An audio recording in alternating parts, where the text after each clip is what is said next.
أعوذ بالله من الشيطان الرجيم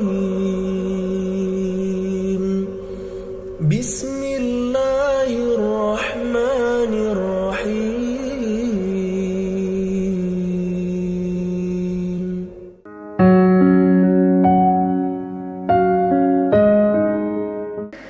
Ada dulu yang pengen bunuh diri karena ditolak sama ceweknya. Kebetulan di depan rumah ceweknya itu ada truk lagi berhenti. Terus dia balapan, sengaja nabrakin dirinya ke truk yang lagi berhenti, tepat di depan rumah ceweknya. Kenapa? Pengen nunjukin ke ceweknya, aku gak bisa hidup tanpa kamu.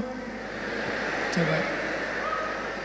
Kenapa bisa kejadian kayak gini? Karena hatinya tidak dikuatkan. Kenapa ada orang yang berkali-kali diputusin, tetap aja datang lagi. Kuat banget tuh hatinya. Berkali-kali diputusin, datang lagi. Bukan datang ke yang lain, datang ke yang sama. Sampai orang yang putusinnya, yang putus asa memutuskan, akhirnya menerima. Nah, di sini berarti bukan soal layak dan tidak, soal siapa yang paling sabar ya. Kan kata Umar bin Khattab, rahasia kemenangan dalam satu pertarungan. Ini yang ngomong jawaranya ya, Umar bukan saya. Kalau saya mungkin bukan petarung. Kalau Umar kan petarung. Dia ngomong apa? Rahasia kemenangan dalam satu pertarungan bukan teknik, bukan kekuatan fisik, tapi ketahanan, kesabaran.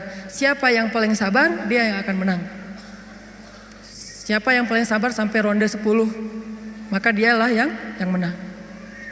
Begitu juga dalam kehidupan, siapa yang paling kuat, dialah yang akan sukses, yang paling sabar. Ternyata kadang Allah menolong kita bukan dengan cara buat hidup kita gak ada masalah. Justru kadang masalah itu kuliah buat kita. Masalah itu nyantri buat kita. Masalah itu kursus buat kita, biar kita mengerti kebaikan. Mengerti artinya menjadi orang yang tangguh. Tapi Allah kuatkan hati kita.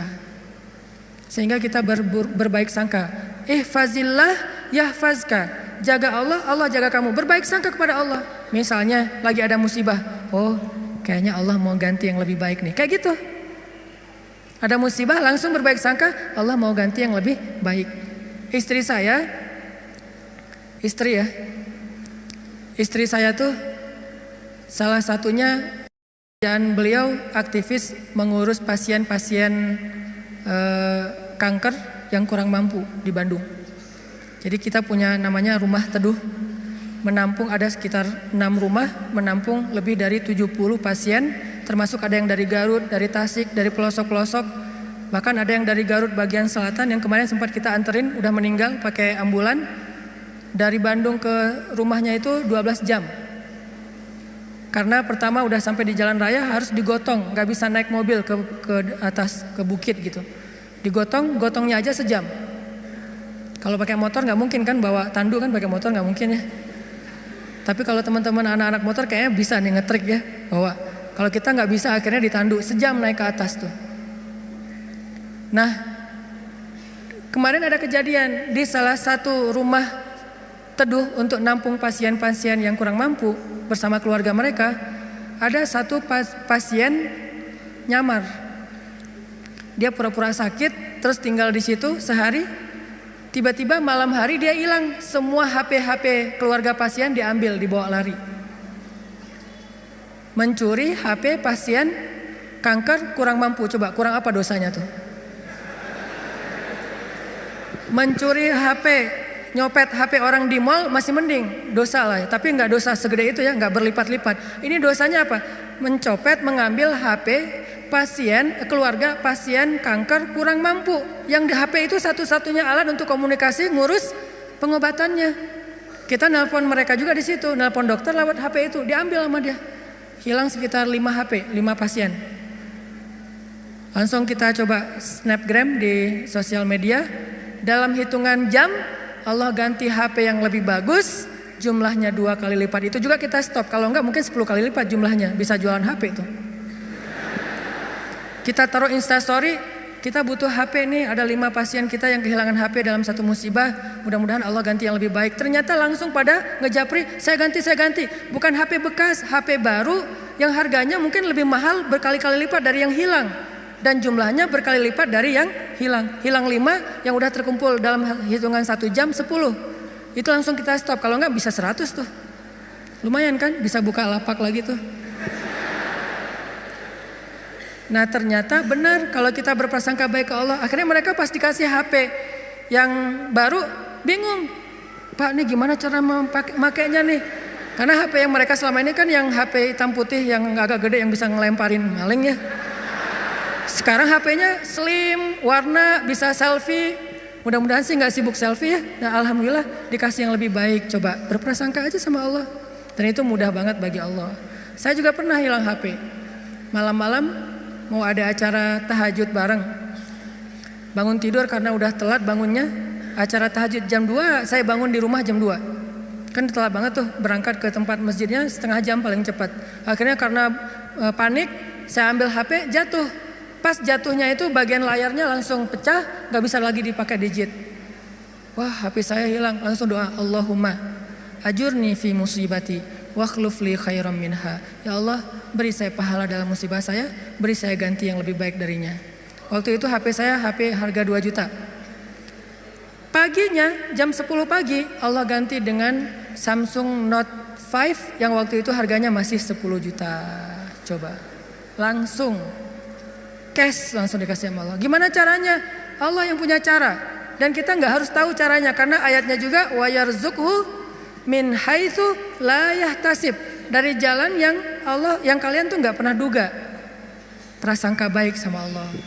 Ditolak, oh berarti akan diberikan yang lebih baik dari ini.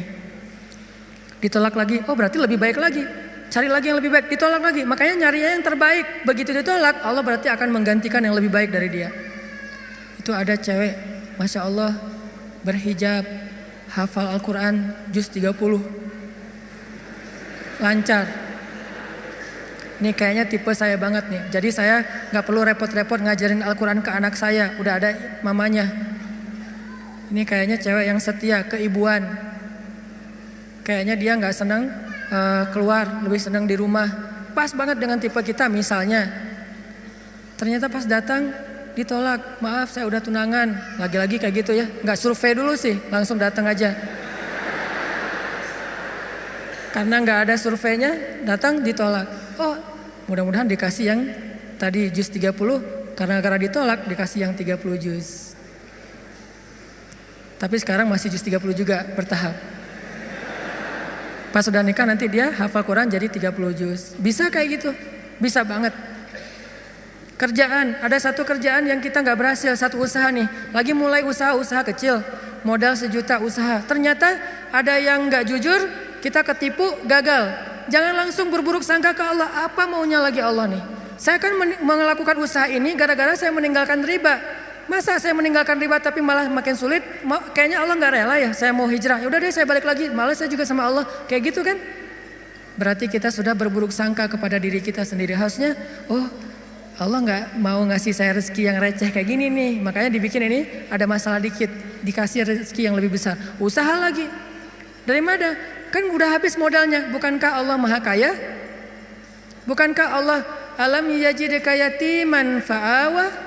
Wa wajadaka dhallan fahada wa wajadaka ailan fa'aghna. Tinggal kita yakin aja dan berbaik sangka kepada Allah. Makin yakin dan makin berbaik sangka, makin Allah nunjukin hal-hal yang ajaib dalam hidup kita.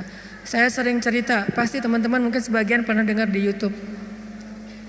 Gimana saya ngebuktiin kebesaran Allah dengan sedikit mengambil resiko gambling, yaitu berangkat ke luar negeri gak punya modal sama sekali. Gak bawa duit, 1 rupiah pun gak bawa, berangkat ke luar negeri. Terus apa keyakinan saya? Baik sangka kepada Allahnya. Saya cuma berbaik sangka waktu itu Allah di Indonesia sama Allah di Mesir itu sama. Beda gak Allah di Indonesia dengan di Mesir? Sama kan ya? Terus yang ngasih makan kita di Indonesia Allah. Berarti yang ngasih makan kita di Mesir Allah juga. Ya udah, berarti gak ada masalah. Orang yang ngasih makannya sama, kecuali yang ngasih makannya beda. Di Indonesia yang ngasih makan ayah, berarti di Mesir harus cari ayah mertua. Ayah bukan pemberi makan, tetapi ayah yang Dengan lewat dialah Allah memberi kita makan. Tapi punya cara yang lain, Allah lah pemberi makan. Akhirnya saya berangkat. Allah di Indonesia dengan Allah di Mesir sama. Apakah Allah akan mengecewakan hambanya yang berbaik sangka? Enggak. Ternyata terbukti banget teman-teman. Saya malah merasa sangat diperlakukan dengan istimewa oleh Allah sepanjang perjalanan sampai pulang lagi ke Indonesia. Enggak kelaparan sama sekali. Ikhtiar. Cuman kadang kita ikhtiar habis-habisan, kalau Allah mengatakan tidak ya tetap aja nggak bisa. Ada juga orang yang ikhtiarnya biasa-biasa aja, Allah bilang ya, dapatnya lebih dari apa yang dia ikhtiarkan. Saya jual bakso, jual doang, yang masak teman, karena saya nggak bisa masak. Saya bilang ke teman, lo masakin bakso, nanti biar gua yang jual. Nanti bagi 2, lo 30%, saya 70%. Oh ya boleh, dia masak, terus saya jualan bakso ke warga Indonesia yang ada di Mesir plus warga Malaysia, karena Malaysia lebih banyak daripada Indonesia. Indonesia sekitar 3.000, Malaysia sekitar Indonesia sekitar 6.000, Malaysia sekitar 12.000, 2 kali lipat jumlah mahasiswa Malaysia. Jualan lagian kalau orang Malaysia mungkin karena nggak terbiasa makan bakso, nggak bisa ngebedain bakso enak dan nggak enak ya, jadi lebih aman nih. Jangan jual bakso ke orang Bandung, ketahuan banget nggak enaknya. Karena orang Jawa Barat kan banyak jual bakso tuh. Wah ini nggak kayak bakso di tempat saya, jual bakso ke mereka. Dan saya ngasih jumlah pentol baksonya tergantung mood. Kalau orangnya kayaknya nyaman nih, enakan nih, kasih banyak. Kalau orangnya nyebelin, kasih aja 2, cukup lah. Datang wajahnya cemberut gitu, mau apa? Beli bakso. Oh ya 2 kasih aja. Terus temennya, Mas, iya, mau apa? Mau beli bakso? Boleh? Oh boleh. Oh, kasih 10. Akhirnya pas makan berdua ngelihat sebelah, kok beda? Beda amalan. Rugi kah? Nggak rugi, untung juga gede. Bakso, catering, jual dolar keliling. Terus pokoknya ada adik-adik kelas baru datang langsung dipalakin. Dolarnya sini. Langsung kasih dengan pon Mesir. Dolar. Dalam sehari bisa dapat $1.000 lumayan. Sampai akhirnya setelah saya berangkat ke Mesir, justru nafkah keluarga saya lebih lancar daripada saya di Indonesia. Buktinya apa? Adik-adik itu sekolah saya biayain, kirim dari Mesir, dari mulai dia SD, SMP, SMA dibiayain. Terus ibu nanya, saya nanya ke ibu, Mak, kan di Aceh, Mak butuh apa di rumah? Kalau abang ada duit lebih, Mak pengen beli kulkas. Karena seumur-umur saya, kita belum pernah punya kulkas sendiri, rumah juga ngontrak. Kalau Ramadan itu ngambil es dari rumah tetangga. Nah ini mau Ramadan nih, pengen punya kulkas sendiri. Oh boleh Mak, berapa aja lah. Yang 5 juta juga gak apa-apa kata Mak. Kemahalan. Akhirnya saya kirim 1,5 juta beli kulkas yang 1 pintu, yang kecil. Bahagia. Mak butuh apa lagi? Ya ini adik-adik baju lebaran belum dibeli, kirim baju lebaran. Mak butuh apa lagi? Ini uang kontrakan bulan ini belum bayar, kirim. Ternyata benar kalau kita berbaik sangka ke Allah sekali, Allah akan ngebalesnya minimal 10 kali. Sampai menikah di sana, punya anak di sana, pulang ke Indonesia. Saya sering gambling dengan cara berbaik sangka kepada Allah. Tapi jangan gambling sesuatu yang Allah gak janjikan ya. Saya berbaik sangka ke Allah, berdiri aja di rel kereta, pasti gak akan ditabrak lah. Allah gak pernah bilang siapa yang berdiri di rel kereta akan aku tolong dan tidak akan ditabrak. Gak ada janji Allah kayak gitu. Ada gitu ayatnya. Coba gambling ke yang ada ayatnya. Siapa yang bertakwa pasti akan aku kasih jalan keluar. Siapa yang bersabar pasti aku berikan pertolongan. Siapa yang sholat pasti aku akan membantu dia. Yang Allah udah janjiin, maka gamblinglah dengan hal itu. Ambillah resiko dengan janji-janji itu. Tapi kalau Allah gak ngejanjiin apa-apa, jangan ambil resiko. Karena Allah juga gak punya perjanjian. Siapa yang loncat dari tower pasti akan selamat. Gak ada ayatnya, gak ada hadisnya. Siapa yang minum racun gak apa-apa. Karena dia minum racunnya ikhlas. Gak ada minum racun ikhlas. Ini teman-teman, berbaik sangka kepada Allah, maka kita gak bakalan kecewa. Ada masalah apa aja, balikin lagi ke Allah. Oh ini kayaknya Allah pengen ngasih kebaikan. Yang baik-baik aja yang dipikirin tentang Allah. Begitu sekali kita berburuk sangka ke Allah, sekali itu kita telah memberikan kesempatan buat diri kita untuk celaka atau mendapatkan kerugian. Aku tergantung prasangka hambaku kepadaku. Makanya cerita yang paling populer yang kita baca di Al-Quran itu ketika Nabi hijrah ke Madinah, Apakah perjalanan hijrah Nabi mudah? Enggak. Jadi kalau kita ngerasa perjalanan hijrah kita itu enggak mudah, berarti kita juga ngerasain apa yang dirasakan Nabi Muhammad SAW. Bukan kita doang yang susah dalam hijrah, Nabi juga susah, padahal Nabi lebih dekat ke Allah daripada kita. Yang mudah itu siapa? Umar. Itu hijrah yang paling mudah. Sebelum hijrah, posting dulu. Besok mau hijrah, hari ini posting. Captionnya apa? Wahai orang-orang Quraisy, ketahuilah bahwa saya besok bakalan hijrah. Siapa yang pengen istrinya jadi janda, anaknya jadi yatim, tunggu saya di balik bukit itu. Langsung share location, bukit yang mana. Umar tuh yang posting dulu. Gak ada yang berani nge-like coba. Sepi aja, tuh postingan Umar yang paling sepi itu. Gak ada yang berani nge-like, gak ada yang berani komen. Diam aja, anteng. Besoknya Umar hijrah. Ada nggak yang berani nungguin Umar di luar kota? Nggak ada. Yang berani mencegat Umar? Nggak ada. Karena mencegat Umar sama aja dengan bunuh diri. Ada dua orang yang nggak berani dicegat di Quraisy tuh, Umar sama Hamzah. Sedangkan Rasul dan Abu Bakar orang yang dianggap lemah. Walaupun sebetulnya Nabi kuat, cuman nggak pernah bertarung, nggak pernah mukul orang sehingga nggak ditakuti. Kalau adu kekuatan pasti Nabi itu paling kuat, cuma kan nggak pernah mukulin orang, sehingga dianggap ini mah orang nggak menakutkan. Kalau Umar kan sering mukul orang, bukan sering, hobi itu. Sebelum hijrah, hobi mukul orang. Sama kayak Nabi Musa, hobi noel orang, noel aja mati. Lo apaan sih? Mati. Kan orang Kipti kan ditoel sama Nabi Musa, belum diapa-apain, baru ditakol dikit lah, udah mati. Ini Umar. Paling gampang hijrah itu Umar, sedangkan Nabi sendiri yang lebih soleh daripada Umar, susah hijrahnya. Harus sembunyi-sembunyi, harus diam-diam, harus ngambil arah yang berlawanan dari kota Madinah. Kota Madinah ke sebelah sini, Nabi malah perginya ke sebelah sini. Bukan mendekat, malah menjauh dari Madinah. Terus masuk ke dalam sebuah lubang, bukan goa, lubang. Lubang kecil namanya di atas Jabal Sur, sehingga disebut dengan Gua Sur. Sembunyi berdua sama Abu Bakar di situ nyumput. Ketahuan juga tuh takdir Allah. Kenapa Allah nggak buat orang-orang menjauh biar Abu Bakar dengan Rasulullah itu enak di dalam tempat itu, nggak ada yang ganggu. Sengaja Allah bikin skenarionya kayak gitu. Untuk apa? Untuk tunjukkan bahwa Allah Maha Kuasa. Buat orang yang beriman itu nggak ngaruh.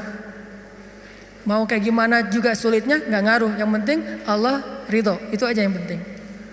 Yang penting Allah bersama kita. Cuma itu yang penting. Sehingga akhirnya ketika orang-orang berada tepat di mulut gua, itu jarak Nabi sama musuhnya itu cuma hitungan jengkal loh. Setengah lutut mereka, setengah kaki mereka itu udah kelihatan sama Nabi kayak gini nih. Tepat di depan Nabi. Sampai Abu Bakar berbisik ke Rasulullah, "Ya Rasulullah, kalau mereka ngelihat ke bawah, pasti mereka akan menemukan kita. Gimana nih? Abu Bakar yang khawatir. Abu Bakar yang takut, bukan takut dan khawatir terhadap keselamatan dirinya, tapi khawatir terhadap keselamatan kekasihnya Rasulullah SAW. Saking sayangnya Abu Bakar kepada Rasul. Ya Rasulullah gimana nih? Apa kata Rasulullah? Ya Abu Bakar. Lembut Nabi ngomongnya. Ya Abu Bakar. Ma dhannuka bisnain? Allahu salisuhuma. Ya Abu Bakar, kenapa kamu mikir kita berdua doang? Bukankah Allah yang ketiga? Jadi kalau kita merasa sendiri, kenapa kita berpikir kita sendiri? Bukankah Allah yang kedua? Kalau kita merasa sedikit, kenapa kita berpikir sedikit? Bukankah Allah itu punya banyak pasukan yang diturunkan dalam perang Badar, perang Ahzab dan yang lainnya? Ma dhannuka bisnain? Allahu salisuhuma. Kenapa kamu mikir cuma berdua padahal Allah yang ketiga? La tahzan, innallaha ma'ana. Jangan khawatir ya Abu Bakar, Allah bersama kita. Setelah Rasulullah ngomong kayak gitu, apa yang terjadi? Apakah musuh kemudian menemukan mereka? Tidak. Gimana cara Allah memalingkan mereka? Allah palingkan hati dan pikiran musuh. Gak kepikiran ngelihat ke bawah, gak pengen juga ngelihat ke bawah. Ini cara Allah nih. Kalau ada berita bahwa di situ ada laba-laba, ada merpati bikin sarang, itu masih kontroversi di antara ulama. Ada ulama mengatakan itu benar, ada ulama mengatakan itu dhaif. Allahu alam. Tapi yang pasti Allah memalingkan mata, pikiran dan hati musuh dari melihat ke arah Rasul dan Abu Bakar. Itulah pertolongan Allah. Bukan ketemu terus tarung, musuh kalah. Gak usah serepot itu. Allah nggak mau juga ngerepotin hambanya. Allah cuma pengen nunjukin kebesarannya aja. Dibuat musuh datang sampai sedekat mungkin, ukurannya cuma beberapa sentimeter, tapi dalam kedekatan yang luar biasa itu Allah tunjukin mereka tidak bisa ngapa-ngapain. Dipalingkan aja wajahnya, ngelihat ke semua sisi dilihat, tapi ke bawah enggak. Kan nggak masuk akal kan? Kenapa bisa kayak gitu? Inilah kebesaran Allah. Padahal harusnya ngelihat ke semua sisi, termasuk lihat ke bawah, ada orang nggak di dalam lubang-lubang itu? Nggak kepikiran sama sekali. Apakah satu orang musuh? Ada puluhan musuh. Dan puluhan musuh itu tidak satu orang pun yang berpikir untuk ngelihat ke dalam lubang itu. Satu orang pun nggak berpikir. Begitulah cara Allah menolong kita. Allah bisa buat semua hati sayang kepada kita, sehingga Allah angkat derajat kita. Allah mengangkat derajat seseorang, merendahkan yang lain. Tiba-tiba semuanya jadi simpatik sama kita, respect sama kita. Mudah banget buat Allah. Dan kita melihat itu dalam banyak kejadian dalam kehidupan kita. Ada orang yang tiba-tiba muncul, ada orang yang tiba-tiba tenggelam, dan itu cara Allah. Ada yang orang tiba-tiba Allah buat dia terkenal, tiba-tiba orang dihindarkan dari semua orang, tinggal sendiri. Itu sangat mudah buat Allah. Makanya berbaik sangkalah kepada Allah dalam semua urusan. Sehingga ketika kita berbaik sangka kepada Allah, Allah akan memperlakukan kita seperti apa yang kita persangkakan. Jaga Allah, Allah jaga kita. Itu satu. Hari ini dua aja nih. Gimana maksud jaga Allah sehingga Allah jaga kita? Satu, berbaik sangka. Kedua, arti jaga Allah, Allah jaga kita ada di Al-Baqarah. Fadhkuruni azkurukum. Ingatlah Allah ketika kita senang, nanti Allah ingat kita ketika kita susah. Itu ayatnya. Walaupun terjemahannya nggak sejelas itu. Terjemahannya ingat aku ingat kamu. Tapi tafsirnya maksudnya ingat aku ketika kamu lagi senang, ketika kamu lagi lapang, ketika kamu merasa nggak butuh. Nanti aku akan ingat kamu ketika kamu lagi susah, lagi sempit, lagi butuh. Fadhkuruni adzkurkum. Jangan cuma ingat Allah pas kita butuh. Sehingga nanti Allah baru akan ingat kita di kebutuhan berikutnya. Karena Allah membalas perbuatan kita, bukan langsung waktu itu. Jadi kalau kita mau ditolong ketika susah, jadilah orang yang selalu mengingat Allah ketika kita senang. Lagi gak ada masalah nih, tetap ingat Allah. Gimana ingat Allah ketika kita lagi senang? Bersyukur. Ketika dapat nikmat, alhamdulillah ini nikmat dari Allah. Diingat, Allahnya tuh dimention terus, di tag terus. Sehingga ketika nanti kita kekurangan, Allah akan bilang, itu hambaku lagi kekurangan, aku bantu deh. Karena ketika aku kasih dia nikmat, dia ingat aku. Begitu dia punya masalah, aku akan ingat dia. Apa contohnya? Contohnya, ada seorang laki-laki, ini cerita Nabi nih, hadis. Tapi hadisnya dalam bentuk cerita. Ada seorang laki-laki lagi musafir. Di zaman sebelum zaman Nabi, mungkin di zaman Nabi Isa atau zaman Nabi sebelumnya, tidak disebutkan. Yang jelas umat terdahulu, Bani Israel. Ada seorang laki-laki lagi jalan, di tengah jalan dia ngelihat ada segumpal awan yang bentuknya aneh. Awan ini awan yang sangat gelap, warnanya abu pekat, benar-benar mau hujan deras, tapi ukurannya nggak besar, ukurannya seukuran satu petak sawah doang gitu. Dia perhatiin nih awan kok aneh, yang lain cerah, tiba-tiba ada satu awan kayak gitu. Gak lama dia memperhatikan, terdengar suara dari langit berbicara kepada awan, dan dia dengar suara itu. Apa kata-kata dari langit? Ya ghamam, iski mazra'ata fulan bin fulan. Wahai awan, turunkanlah hujanmu ke sawah fulan bin fulan. Fulan bin fulan ini disebutkan namanya. Wahai awan, turunkanlah airmu ke sawahnya fulan bin fulan. Setelah suara ini berbunyi, awan itu pun berarak, dibawa oleh angin. Berarak, laki-laki ini memperhatikan dan ngikutin. Kan tadi dia penasaran kan, dia kepoin mau kemana nih awan, ikutin tuh awan. Terus setelah sekian lama dia ikutin, awan itu pun berhenti di atas sebuah petak sawah, di antara banyak petak sawah. Jadi ada persawahan, awan itu berhenti di salah satu petak sawah. Tiba-tiba turun hujan lokal. Cuman di petak sawah itu aja, yang lain tetap kering, yang itu basah. Ini di tengah musim kemarau, ada awan yang turun hujannya cuma di satu petak sawah. Diperhatiin, aneh juga nih hujan lokalnya. Sampai akhirnya awannya hilang, hujannya reda. Setelah itu muncul seorang laki-laki dari petani yang datang ke sawah itu berteriak Allahu Akbar, Allahu Akbar. Alhamdulillah, Alhamdulillah. Kemudian laki-laki musafir ini pun mendekat. Dia tanya, Pak, ini sawah punya siapa? Kata laki-laki itu, punya saya. Alhamdulillah Allah kasih air. Terus laki-laki ini bertanya, Bapak namanya siapa? Dia sebutkan namanya seperti nama yang didengar tadi di langit. Berilah air ke dalam sawah Fulan bin Fulan. Nama saya Fulan bin Fulan. Masya Allah, ternyata orang inilah yang dimention dari langit tadi itu kepada awan. Terus musafir ini bertanya, Pak, dia cerita kejadiannya. Tadi saya ngelihat awan, mendengar suara dari langit, lalu awan itu menurunkan hujan hanya di petak sawah Bapak. Apa yang Bapak lakukan sehingga Allah mengistimewakan Bapak? Kenapa Allah memberikan air hanya ke sawah Bapak sementara yang lain tetap gersang? Apa yang Bapak lakukan? Kata laki-laki ini, kalau saya habis panen, dapat nikmat nih, panen raya. Kalau saya lagi panen, saya selalu membagi harta saya menjadi 3 bagian. 1 bagian saya berikan kepada fakir miskin sebagai bentuk syukur. Ingat Allah berarti. 1 bagian lagi saya berikan kepada keluarga saya sebagai kewajiban, nafkah. Dan 1 bagian lagi saya jadikan sebagai modal untuk membeli benih-benih berikutnya. Diputar lagi tuh uang.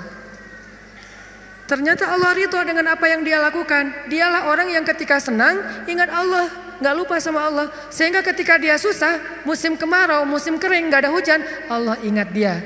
Begitulah Nabi berkisah tentang laki-laki ini. Tentang bab syukur di dalam banyak cerita-cerita ulama. Berarti maksud dari menjaga Allah, Allah jaga kita adalah bersyukur kepada Allah. Ingat Allah ketika kita senang, ketika kita sehat. Nanti Allah juga akan ingat kita ketika kita susah, ketika kita sakit. Minimal ingatnya dalam bentuk Alhamdulillah, ini anugerah dari Allah. Alhamdulillah, ini karunia dari Allah. Jangan lupa. Sehingga kalau kita dapat nikmat, jangan bangga diri dulu, jangan besar kepala dulu, tapi mention Allah dulu. Alhamdulillah, ini nikmat dari Allah. Sehingga nanti kalau kita butuh Allah, Allah akan ingat kita. Dan itu berlaku dalam semua masalah kehidupan kita. Satu cerita lagi, gimana Allah ingat hambanya yang ketika normal ingat Allah. Cerita yang populer tentang 3 orang yang terkurung di dalam gua. Gimana mereka bisa selamat? Lagi jalan touring, tiba-tiba badai, masuk ke dalam gua berlindung. Karena badai akhirnya terkurunglah di dalam gua. Lagi touring tuh. Bahkan mungkin motornya ketinggalan di luar. Karena tadi pas buru-buru ya masuk ke dalam gua, motornya ditaruh di luar, terus mereka longsor. Gimana 3 orang ini bisa selamat dari kurungan gua? Dengan berdoa, ya Allah dulu saya kayak gini. 1, berbakti kepada ibu. 2, tidak menzolimi pekerja. Yang 3, meninggalkan zina gara-gara takut kepada Allah. Artinya dulu pernah berbuat baik ketika dalam keadaan normal, beramal solih.